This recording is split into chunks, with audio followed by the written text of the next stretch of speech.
I remember the exact shade of blue in my daughter Ilara's eyes the day she learned to ride her bicycle. It was the color of a summer sky just after dawn, full of unfiltered hope. When she finally pedaled 20 feet on her own, she'd turned back to me, and that brilliant blue was a light with a trust so pure it could have powered a city. It was the look that said, "My father is here, so nothing can truly go wrong." I saw that same shade of blue tonight, across the polished table at the alabaster room, but the light behind it was gone. It was the blue of a deep, cold lake, hiding whatever was moving in the depths. Why did the color that once promised faith now make my 68-year-old heart feel like it was treading dangerous water? Before I dive in, let me know in the comments where you're watching from. And if you enjoy stories like this, please like and subscribe. It helps me keep sharing more. The restaurant was a cathedral of quiet success. Low golden light fractured into rainbows on my water glass, and the murmur of other lives was a gentle hum. It was the perfect place to celebrate the end of my life's work. $58 million. The number still felt like a zip code, not a measure of the 45 years I'd spent building an empire from a rented garage. I did it all for the girl sitting across from me, the one who now looked at her husband, Leo, with an adoration that felt rehearsed. Leo wore his expensive suit like a second skin. His smile was a weapon of practiced charm, but his eyes never settled. They were always scanning, assessing, calculating. He'd helped me navigate the sale of the company, and he had, piece by piece, replaced my daughter's sky blue gaze with something I no longer recognized. He raised his glass. "To William," he said, his voice smooth and resonant. "To the man who built it all, we are all so incredibly proud of you." Ilara echoed him, her smile bright. "To Dad, now you can finally rest, just peace." The words were kind, but they landed like small cold stones in my gut. Rest. Peace. It sounded less like a reward and more like a eulogy, as if my utility expired the moment the wire transfer cleared. I had spent my life as a shark, always moving. The idea of rest felt like death. "Thank you," I said, the smile cracking on my face. "It means the world to have you both here." Leo took a sip of his wine. "Of course.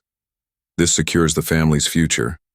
It changes everything for our children, and their children." I watched Ilara's face. She nodded, but her eyes flickered toward me for a fraction of a second. Guilt? Or was it an apology? "Do you think I was being too sensitive, or can you feel it when the people you love start seeing you as a legacy instead of a person?" The conversation drifted to their plans. A new house, a portfolio for Leo to manage, a charitable foundation in my name. I felt like a ghost at my own victory dinner, watching my life's work being repurposed into a currency for a life I didn't understand. Then, the orchestra began to play a slow waltz. Leo stood, extending a hand to Ilara. "My love," he said, dripping with performative romance. "May I have this dance?" As they walked to the dance floor, a profound loneliness hit me. My late wife, Eleanor, had loved to dance with me in our kitchen, clumsy and laughing. I promised her on her deathbed that I would always protect our little girl. I looked out at the dance floor and saw Ilara in another man's arms. Leo leaned in, whispering in her ear. I watched her posture shift, a subtle stiffening of her spine. She turned her head slightly, her eyes finding mine across the room. For a single, terrifying second, the warm, familial mask dropped entirely. I saw something naked and cold beneath it. It was the look of a strategist, a partner in a calculated venture. The hopeful blue of her childhood was gone, replaced by the chilling clarity of ice. In that one frozen moment, I understood the person I was here to celebrate with was not my daughter, but a stranger waiting for me to leave the stage. The orchestra's final note hung in the air, and the polite applause was a distant, muffled sound. As Ilara and Leo walked back to the table, a young waiter appeared at my elbow, so silent I barely registered him. He leaned in, pretending to clear a plate, and his whisper was a thread of sound so thin and sharp it pierced the fog of my thoughts. "Sir," he breathed, his eyes fixed on the plate, his voice trembling. "Forgive me. I know it's not my place, but I saw him. Your son-in-law." My blood went cold, a slow, creeping chill that turned my limbs to lead. The sounds of the restaurant collapsed into a single, low hum of pure dread. "When he stood up to dance," the boy whispered, "he shielded your glass with his menu. I saw him drop a small white powder in your drink."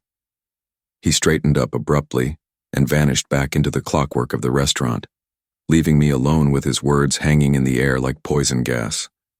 My eyes fell to the glass of water beside my plate. It looked so innocent, but now it was a snake coiled in the heart of paradise. Leo and Alara were approaching, their faces wreathed in smiles. Leo pulled out Alara's chair.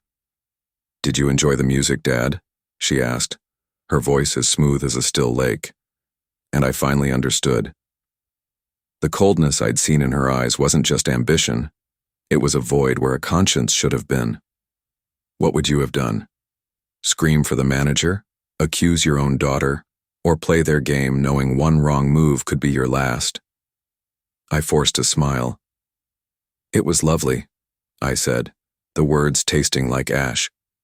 My heart was a frantic drum, but my hands on the table were perfectly still. 45 years of high-stakes negotiations taught me one thing: never let them see you sweat. Leo sat down. "Well, you've certainly earned a lifetime of fine wine," he said, his smile never reaching his eyes. He gestured toward my water glass. "You should hydrate. It's important." The quiet menace was breathtaking. They were waiting for me to take a sip, waiting for the old man to finally get out of the way. I saw the horrifying blueprint. With me gone, Leo's power of attorney would give him unfettered access to every dime. My death wasn't a tragedy. It was a liquidity event. I needed a plan. I couldn't just leave the glass untouched. That would signal suspicion. My eyes scanned the table and landed on the large, ornate potted fern beside us, its fronds cascading to the floor. It was my only ally. I steered the conversation to the future. "You know," I said, my voice deliberately weaker, "it's time for me to step back. You two should be the face of the family now." I saw a flicker of triumph in Leo's eyes. He thought he'd won. Alara placed her hand on mine, her skin cool. "We'll make you proud, Dad," she lied. I picked up my knife, and with the feigned clumsiness of an old man, I let my hand twitch, knocking the heavy water goblet. I guided its fall, directing the entire contents, water, ice, and poison, in a silent cascade into the soil of the fern. It was over in 2 seconds. "My apologies," I laughed, dabbing at the floor. "My hands aren't what they used to be." Leo's smile tightened. He knew the opportunity was lost. I pushed my chair back and stood slowly. "It's been a wonderful evening," I said, my voice calm, "but I'm tired. It's time to go." Confusion clouded their faces. "Dad, so soon?" Alara asked, her composure finally cracking. "We haven't even had dessert." I looked at the stranger wearing my daughter's face. "I think I've had enough for one evening." As I walked past Alara's chair, my cufflink snagged the strap of her clutch purse. It fell, spilling its contents across the carpet. A lipstick, a mirror, and nestled next to them, a tiny amber glass vial. It was empty. Seeing that tiny empty vial on the floor wasn't just a shock. It was a detonation. It blew a hole through 40 years of memories, twisting every cherished moment with my daughter into something monstrous. Was her love just another asset to be managed and eventually liquidated? I didn't say a word. I bent down, my knees cracking, and picked up the vial. My calloused fingers felt clumsy around the delicate glass. I held it up to the light, empty, clean, and slipped it into my jacket pocket.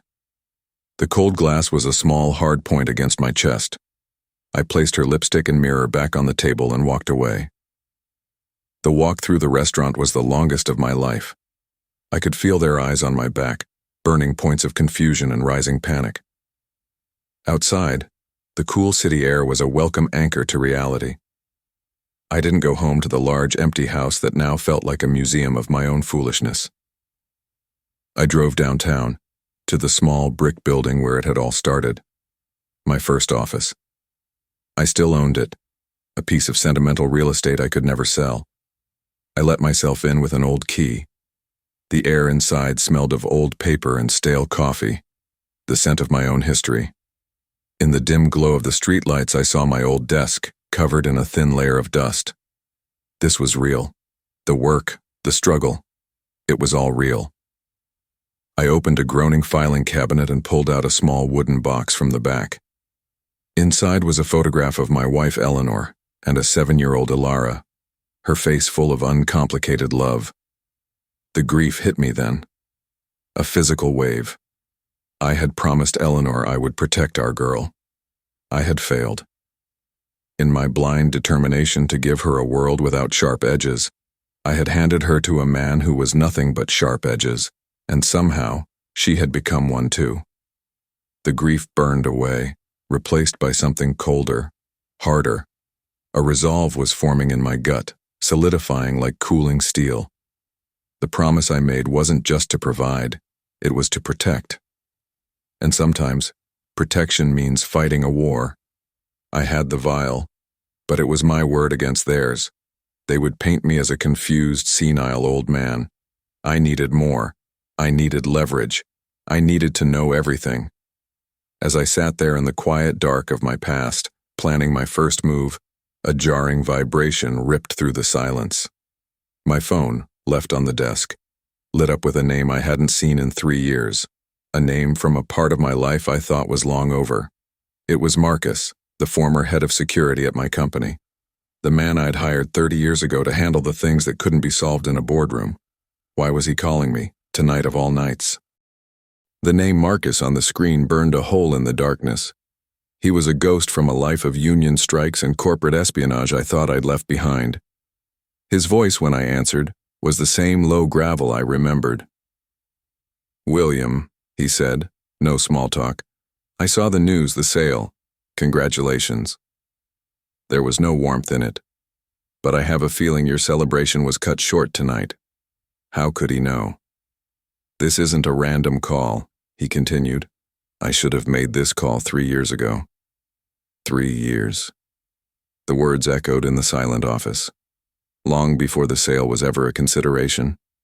The quiet dread I'd felt at the restaurant was a shallow pond compared to the cold, black ocean opening up beneath me now. "What are you talking about, Marcus?" I asked. I could hear him take a weary breath. "It was just after your health scare. Leo came to see me. Said he was concerned about you, about the company's security. He asked about your habits, your routines, the codes for your home, your personal safe." Each word was a hammer blow. I had assumed Leo's questions back then were born of concern, the dutiful son-in-law worried about his family's patriarch. "He was testing me," Marcus continued, his voice layered with cold fury. "He wanted to know if my loyalty was to you or to money. He talked about how old leadership sometimes needs to make way for new vision. He was asking in 1,000 different ways if I could be bought. Leo hadn't just been planning for my eventual decline, he had been actively trying to recruit my own chief of security to help orchestrate it. "Why are you telling me this now?" I demanded, anger breaking through the shock. "Why not 3 years ago?" There was a long pause. "Because I had no proof," he said, his voice raw with regret. "It was his word against mine.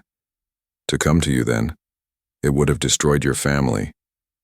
I told him to go to hell and thought that was the end of it. But when I saw the news of the sale, 58 million, I knew he wouldn't stop. I knew he would try again. And tonight, he had." "It's worse than you think, Marcus," I whispered. "He did try again. Tonight, with Alara's help."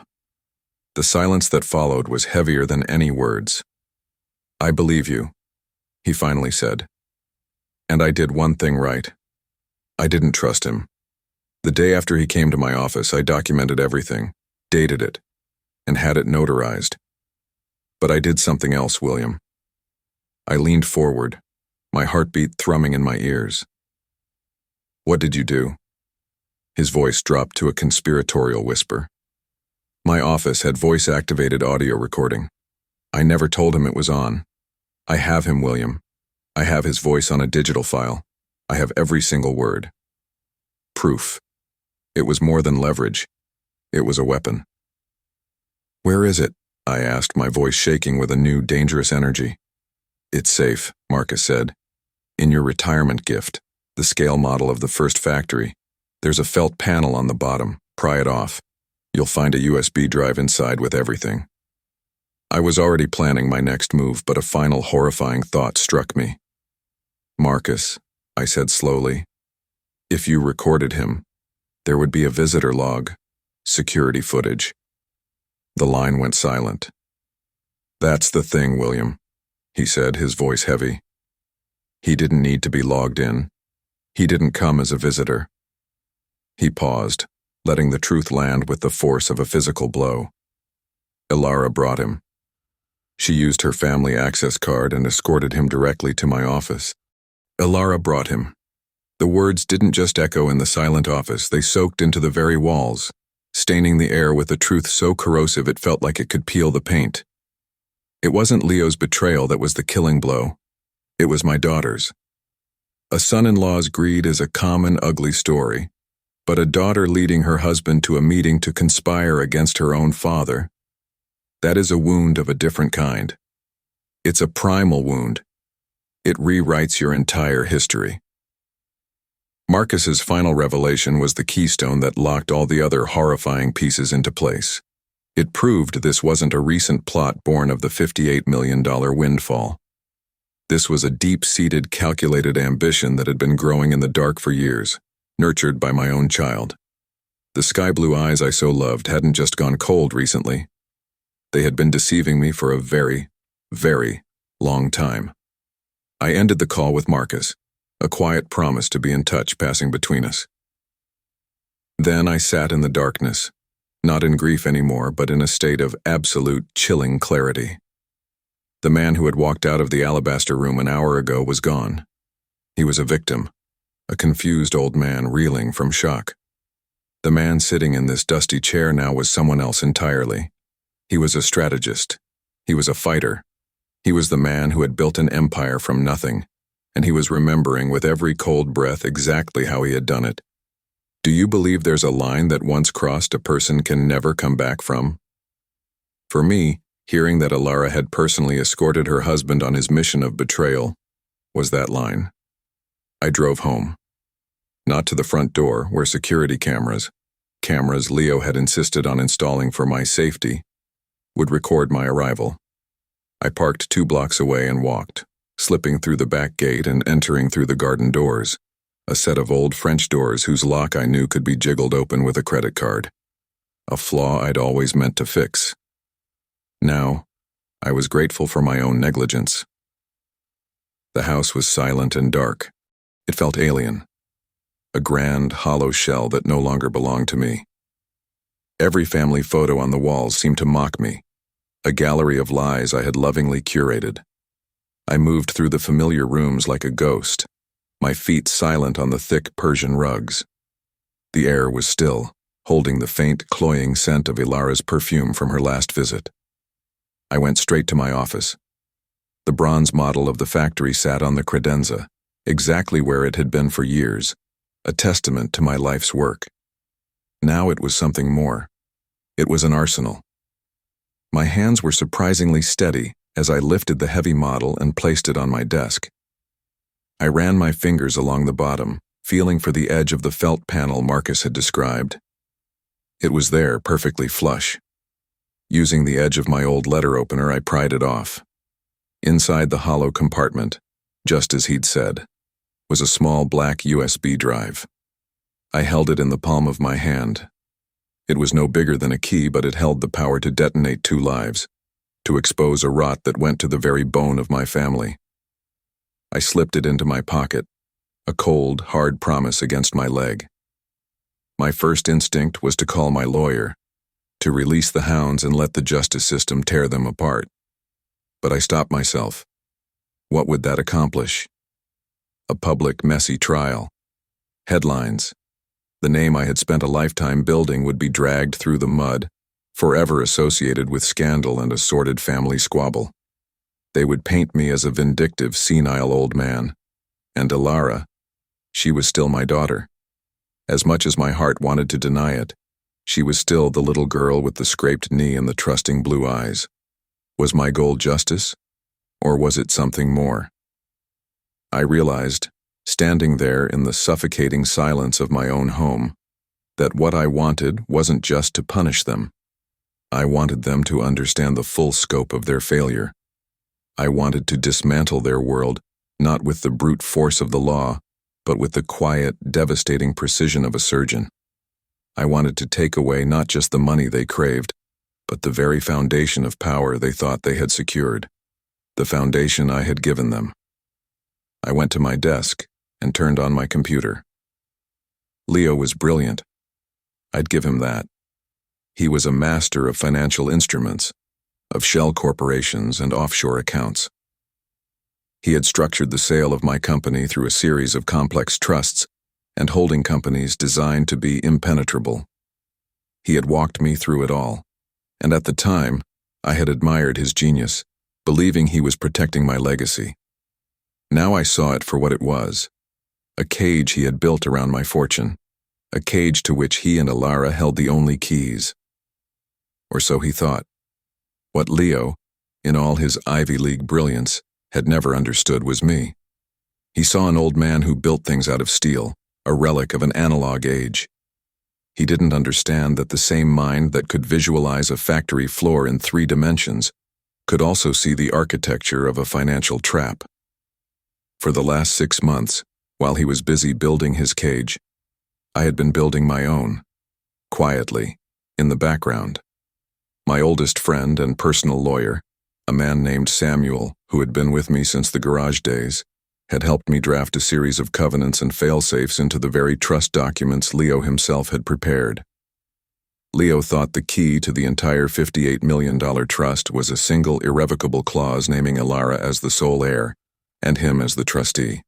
But Samuel and I had embedded a dormant codicil, a moral turpitude clause. It was an old-fashioned, almost arcane piece of legal language that was so obscure we knew Leo's modern sensibilities would dismiss it as sentimental fluff. The clause stated that if the trustee or the beneficiary were ever found to have acted in a manner that was grossly negligent, criminally malicious, or fundamentally antithetical to the stated values of the grantor, control of the entire trust would immediately revert to a secondary party. Leo assumed that secondary party was a distant charity, a standard legal placeholder. But it wasn't. The secondary party, named in a sealed addendum held by Samuel, was Marcus. The one man I knew Leo had tried and failed to corrupt. My loyalty had been tested, and so had his. Marcus had passed. Leo had failed. My plan was simple. I didn't need to play the recording for the world. I only needed to play it for one person, the chairman of the board of the private bank that held the trust, a man I had known for 30 years, a man who valued integrity and reputation above all else. The recording, along with Marcus's notarized statement, was all the proof he would need to invoke the clause. I wouldn't be destroying them with a public accusation. I would be disinheriting them with a quiet phone call. Their empire would vanish overnight, the funds frozen and transferred before they even knew what had happened. They wouldn't be criminals. They would just be nothing, powerless, broke, left with nothing but the ashes of their own greed. I began to type an email to Samuel, my fingers flying across the keyboard. The path forward was clear, the strategy set. And as I wrote, a small, sad smile touched my lips. Leo had called me an old tree that needed to be cleared away. He was about to learn a very old lesson. It's not the storm that brings down the forest. It's the rot that starts from within. Just as I was about to attach a placeholder file to the email, a sound from downstairs made me freeze. It was the soft, almost inaudible click of the front door opening and closing. They were here. They had come back. My heart hammered against my ribs, but my mind was ice cold. I looked at the clock. It was almost 2 a.m. This wasn't a social call. This wasn't an apology. This was something else. I stood up and walked silently to my office door, locking it with a quiet snick of the deadbolt. Then I moved to the window that overlooked the long, circular driveway. A car was parked there, Leo's sleek silver sports car, its engine silent. But as I watched, another figure emerged from the passenger side, a man I didn't recognize, dressed in dark clothing, and in his hand, I saw the glint of moonlight on something long and metallic. It was a crowbar. The sight of the crowbar wasn't a surprise. It was a confirmation. A final, ugly period at the end of a sentence I had been trying not to read. This was the moment the mask didn't just slip. It was torn off and thrown to the ground. The thin veneer of civility, of family, was gone. Tonight was never about just the poison. That was plan A, the quiet, tidy solution. The crowbar was plan B, the messy one. I watched from the darkness of my office window as Leo and the stranger moved toward the house. There was no hesitation in their steps. They moved with a predatory purpose, two sharks closing in. A part of me, a deep primal part, screamed to call the police. It was the logical thing to do, the sane thing. But my hand hovering over the phone didn't move. A police intervention would mean sirens, reports, questions. It would mean the story would be told by others, filtered through legal jargon and newspaper headlines. No. This story, my story, would end on my terms. This wasn't just about survival anymore. This was about reclamation. My mind, honed by decades of solving impossible problems under immense pressure, became a whirlwind of tactical thought. They would expect me to be in my bedroom asleep.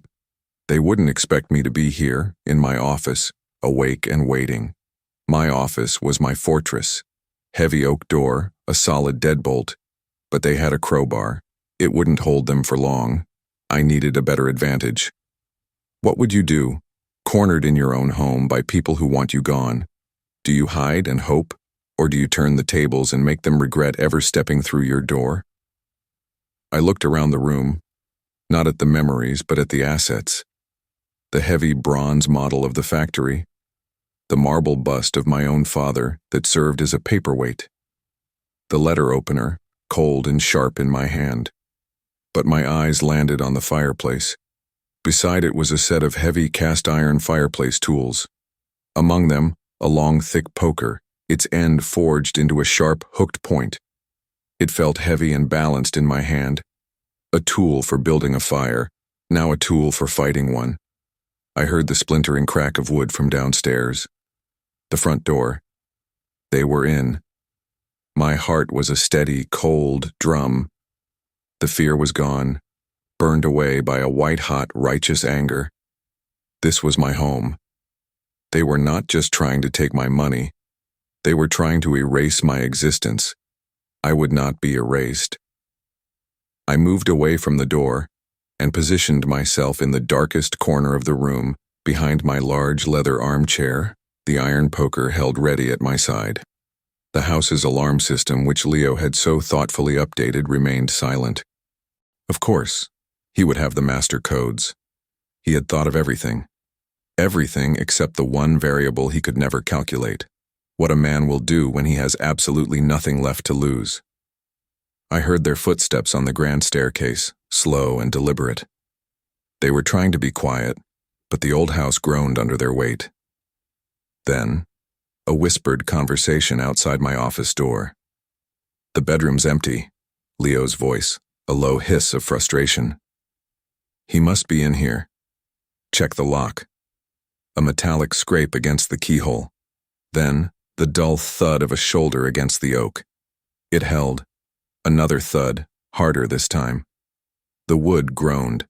The third strike was a violent crack, and the door jamb splintered. The door flew open, slamming against the wall. Leo stood in the doorway, a small, elegant pistol in his hand, a stark contrast to the brutish crowbar held by his companion.